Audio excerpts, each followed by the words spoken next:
किसनिया हो चलेला जब जब पूर्वी बयरिया टूटे पूरा बदनिया हो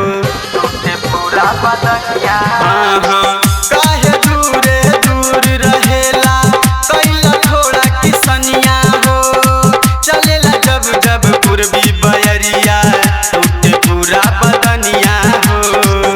ओठवा के रस के धके चूसी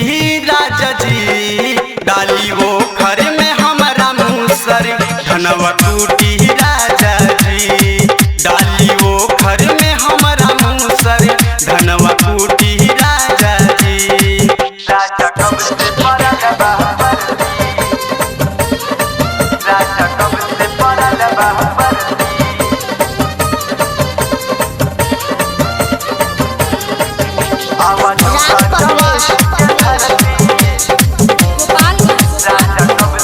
आनंद प्रेमी सुना बलमुआ बात के करी न माना हो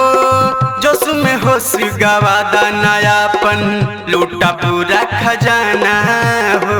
लूटा पूरा खजाना आनंद प्रेमी सुना बलमुआ बात के करी न माना हो